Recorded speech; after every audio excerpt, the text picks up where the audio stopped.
한자 이야기, 낱말 이야기 1011번째 시간입니다. 이번 시간은 택배와 용달이라는 낱말 한번 살펴보겠습니다. 택배와 용달이 꼭 같지는 않습니다만 그래도 조금 유사한 것이 있죠. 어떤 물건을 이렇게 옮긴다라는 그런 의미에서 유사합니다. 근데 이 두 낱말은 사실을 따지고 보면 일본에서 온 말이다 이렇게 되겠습니다. 한자로 같이 표기를 하지만 조금 현재 우리가 쓰는 용달 또는 택배와 일본에서 쓰는 의미가 조금 다르다. 근데 그것이 일본에서 온 것이다. 그래서 우리가 쓰는 건 어떻고 일본에서는 어떤 의미로 쓰였는가 하는 것을 한번 살펴보겠습니다. 네, 택배란 말은 요즘 굉장히 많이 합니다. 택배 서비스, 택배기사, 택배회사, 용달 같은 것도 그렇죠. 특히 뭐 좀 짐을 옮긴다든지 또 조그마한 뭐 이사를 한다든지 할 때 또 용달 좀 많이 씁니다. 그리고 여기 이제 보면 나중에 용달과 좀 관련됩니다만 어용이란 말이 또 여기서 나온다. 어용학자라든지 어용신문이라든지 물론 어용이란 말 자체는 우리나라에도 예전부터 써온 말이에요. 근데 뜻이 폭이 좀 다르다는 것을 한번 생각하면서 낱말들을 한번 살펴보겠습니다. 택배란 말을 우선 살펴보겠습니다. 택은 집택자예요. 집이다. 주택이다. 그렇죠? 댁, 그리고 또 댁이라. 댁이다. 댁이라는 것은 집을 좀 높여 부르는 말이다. 그런 의미에서 택과 댁으로 한다. 그래서 집을 뜻하는 집면자가 있죠. 네. 발음은 부탁할 탁에서 왔다. 이렇게 볼 수도 있겠습니다. 그래서 집택이다. 배는 이제 짝이다. 네, 배우자다. 배필이다. 할 때. 짝 또는 나눈다. 배분한다. 할 때. 그럴 때는 나눌 배예요. 분배한다. 그렇죠? 이것은 이제 다규자와 몸기자로 되어 있다. 오늘 이 정도만 말씀을 드리겠습니다. 그래서 택배는 결국 집으로까지 나누어서 배달해준다. 뭐 그런 뜻으로 우리가 충분히 알 수 있습니다. 그리고 이제 용달이란 말이죠. 용달은 쓸 용자다. 네, 부수자예요. 이것은 이렇게 나무로 만든 통이다. 뭐 그렇게 얘기하는 경우가 많습니다. 달리 설명하는 사람도 있습니다만. 그래서 이러한 모양으로 바뀌어서 쓴다. 나무로 만든 통은 용도가 많죠. 자주 쓰인다. 근데 쓴다는 뜻으로 썼다. 그리고 이제 통달하다. 달. 용달할 때의 달은 통달한다는 뜻이에요. 통달. 네. 그리고 뭐 도달한다. 달자가 상당히 많이 쓰이죠. 뭘 달성한다 할 때도 그렇고요. 여기서 기본적으로 통달한다는 것은 통해서 간다는 그런 의미가 있겠죠. 그래서 착받침이 있습니다. 간다는 뜻. 이 글자는 위에 부분 글자는 모양이 좀 바뀌었는데 어린 양 달이다. 예, 새끼 양이다. 조그마한 양이다. 아랫분에 보면 아래에 이제 양이 있습니다. 양양. 여기도 양양이 있죠. 근데 원래는 큰 대자가 이렇게 흑도자 모양으로 바뀌었다. 양 새끼가 이렇게 태어나는 모양이다. 이렇게 보기도 합니다. 그래서 태어난다는 것은 이렇게 쑥 빠져나온다. 그렇게 볼 수 있겠죠. 네, 그래서 통한다. 이렇게 해서 용달이다. 자, 우선 우리나라 사전을 한번 보겠습니다. 우리나라 국어 사전을 보니 택배는 우편물이나 짐, 상품 따위를 요구하는 장소까지 직접 배달해 주는 일이다. 그것이 택배다. 그렇죠? 뭐 굳이 설명하지 않아도 다 알고 있습니다. 택배 상품이다. 택배 회사다. 자, 그래서 이제 이것이 사실은 최초에 일본에서 이렇게 일본말에서 파생되어 나온 것이기 때문에 우리나라 국립국어원이라든지 이런 데서는 우리말로 좀 순화를 시키려고 했는 모양이에요. 문 앞 배달이다. 집 배달. 이렇게 순화를 시키려고 했는데 일종의 실패했다고 봐야 되겠죠. 이렇게 얘기한 사람 거의 없습니다. 그냥 택배라고 얘기를 한다. 이렇게 되겠죠. 그리고 사실은 우체국의 어떤 이러한 역할을 하는 중요 상품이 일반적으로 소포 같은 게 있습니다. 그렇죠. 소포. 그것도 이제 우체국 택배라는 이름으로 주로 많이 쓴다. 이렇게 되겠습니다. 자, 그러면 이 말이 나온 일본에서는 어떻게 이렇게 풀이를 하고 있느냐 보면 택배를 찾아보면 큰 사전에 보면 자택배달, 택배죠. 그렇죠. 자택배달의 줄임말이다. 택배라는 것은 뭐 그렇게 누구라도 이렇게 쉽게 생각할 수 있습니다. 그리고 설명을 보면 어떤 상품이나 신문, 잡지, 우유, 조리된 음식 이것은 우리가 생각하는 택배와 같을 수도 있고 좀 다를 수도 있습니다. 어쨌든 예, 이렇게 쓴다. 신문을 집에까지 가져다 주는 것을 택배라고는 잘 안 하죠. 뭐 잡지를 가져다 주는 것도. 네. 근데 뭐 우유 같은 거는 글쎄요. 뭐 택배라고 할 수 있을까요? 그렇지만 음식 같은 것은 배달이라는 얘기를 주로 하지 택배라고까지는 잘 안 한다. 그렇지만 일본에서는 택배라고 하면 이러한 것, 아주 소소한 것이에요. 일상적으로. 소소한 것들을 집에까지 배달해 주는 것을 택배라는 의미로 주로 쓰인다. 예를 들어서 뭐 초밥이다. 일본말로 하면 스시가 되겠죠. 초밥 택배, 피자를 택배한다. 네. 근데 일본에서는 이렇게 집으로, 가정으로 음식을 배달하는 경우 두 가지 용어로 쓰고 있다. 택배라는 용어도 쓰고 있고 또는 출전이라는 용어로도 쓰고 있습니다. 네, 이것은 뭐 일본말이기 때문에 우리가 굳이 알 필요는 없습니다만 일단 두 가지로 한다. 어떤 때는 택배라고 어떤 때는 출전, 일본말로는 대마이라고 합니다만 일본말을 아시는 공부하시는 분은 여기서 좀 구별할 필요가 있습니다. 택배라는 것은 어떤 포장 또는 배달 전문 음식점에서 주문하는 것은 택배라고 하고 매장에서 영업을 하는데 중간중간이 배달이 와서 이렇게 가는 것은 그런 것은 이제 출전이라고 한다. 이렇게 이제 좀 구분은 되어 있습니다. 어쨌든 일본에서는 이런 자택 배달에 대한 준말로 이러한 우리가 일반적으로 택배, 신문 갖다 주는 걸 택배라고는 잘 안 하지 않습니까? 그렇죠? 네, 음식 같은 것도 그냥 배달을 하는데 택배라고는 잘 안 한다. 네.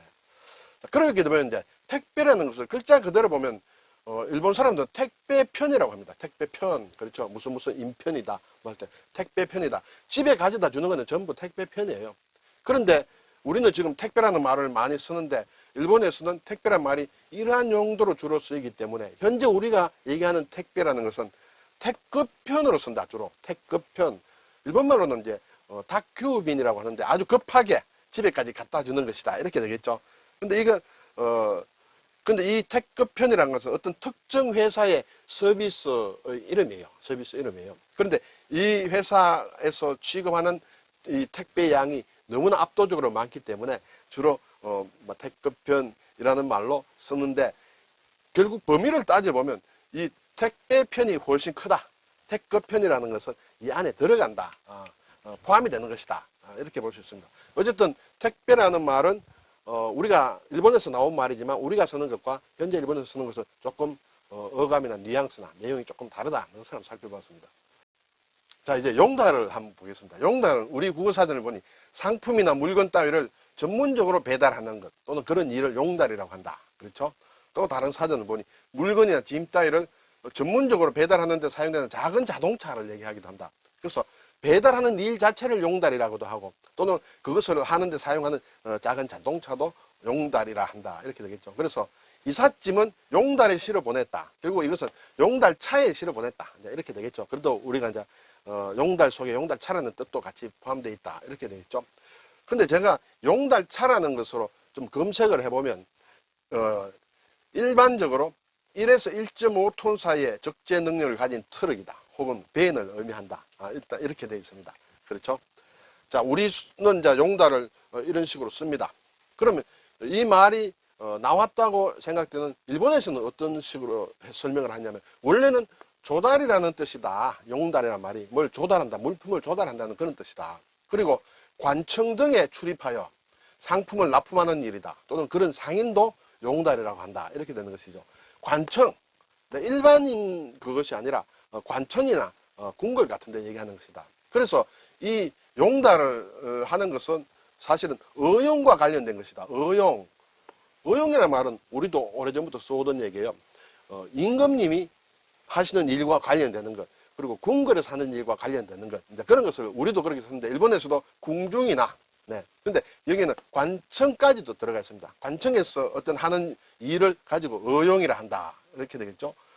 예전에 일본으로 보면 일본 막부가 있고 그리고 이제 일본의 그 왕실과 관련된 것은 이제 하는 일 하는 데가 국내청인데 이런 데서 하는 용무를 어용이라고 했다. 그리고 그 관청이나 궁중에 상품을 납품하는 것, 그러니까 용달을 하는 사람들은 어용상인이라 했다. 어용상인. 네.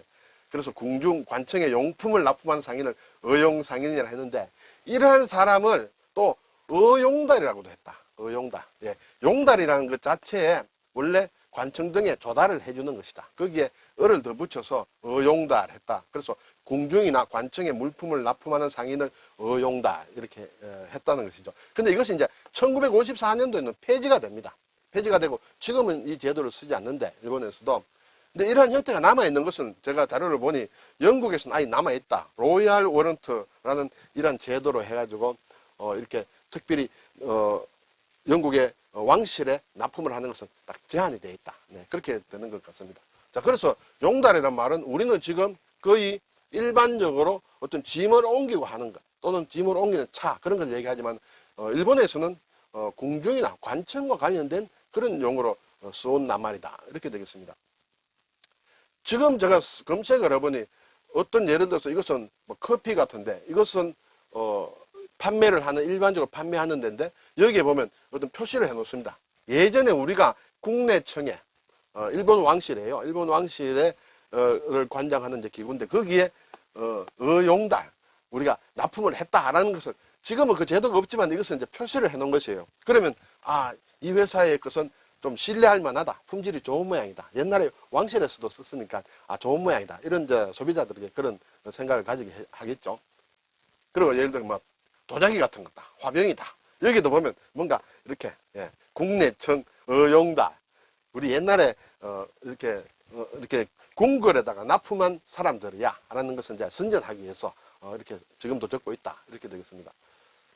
자, 우리 용례로 이제 염상섭 작가의 젊은 세대라는 게 아마 1950년대에 쓰여진 것 같은데 소설의 한 대목을 보면 피로니는 선선히 큰 소리를 치고 남대문 시장 쪽으로 끌고 가더니 은행 식당에 용달을 하는 데인지 커다란 식료품 상점으로 들어가서 이런 문장이 나오는 게 이제 국어사전에 용례로 나옵니다. 여기 보면 용달을 하는데 은행 식당이다. 은행은 글쎄요 뭐 관청이라고도 할 수는 없겠죠. 관청은 국가와 관련된 것이다. 은행은 일반 민간기관이다. 그렇게 볼 수 있겠죠. 그래서 용달이라는 말이 궁궐이나 관청이나 이런 거하고는 동떨어지게 지금 우리가 쓰고 있는 뭐 물건을 납품하는 그런 의미로 벌써 이렇게 오래 전부터 쓰여왔다. 그리고 지금도 쓰고 있다. 이렇게 되겠죠. 그리고 이제 의용학자. 앞에 이제 의용이라는 말이 나왔죠. 의용학자라는 것을 보면, 우리 사전을 보면 물론 권력자의 비호를 받고 그에게 아부하기 위하여 그의 정책을 찬양하거나 정당화하는 학자다. 지금도 뭐 의용이라는 그런 얘기는 많이 나오죠. 의용학자라든지 뭐 의용기자라든지 뭐 많이 있습니다. 그리고 또 그 시대의 정부, 이제 정부가 바뀌지 않습니까? 여야가 계속 교대를 하면 그때 시대의 정부나 권력자 등에 영합하여 그들에게 유리한 설을 주장하는 학자를 의용학자라고 한다. 근데 이 말도 원래 보면 의용이란 말 자체는 아까 앞에서도 말씀드렸습니다만 우리 조선시대나 아마 그전도 오랫동안 써온 것이다. 임금님과 관련된 것이다. 그렇게 되겠죠. 근데 이 의용학자라는 쪽으로 들어가서 설명을 보면 일본에서는 원래 일본의 막부 그렇죠. 도쿠가와 막부가 되겠죠. 막부에 고용이 되어서 역사 편찬 등 학술 연구를 하던 자를 옛날에 그 사람들이 의용학자라 불렀다. 이제 그것이 나중에 아주 전반적으로 어떤 나라나 권력자를 위해서 하는 그런 대변인 돼서 하는 그런 사람들을 의용학자라고 이제 퍼져서 지금 널리 부르고 있다. 이렇게 되겠죠. 그리고 그 당시에도 의용신문이라든지 이런 얘기들이 있었다는 것을 제가 기록해서 보았습니다. 오늘 택배, 용달, 의용학자까지 뭐 택배와 용달은 조금 비슷하다고도 볼 수 있는 역할을 하죠. 그리고 또 용달이란 말이 어떤 의용과 또 좀 관련되는 것을 제가 매개로 해서 이러한 낱말들을 한번 살펴보았습니다. 감사합니다.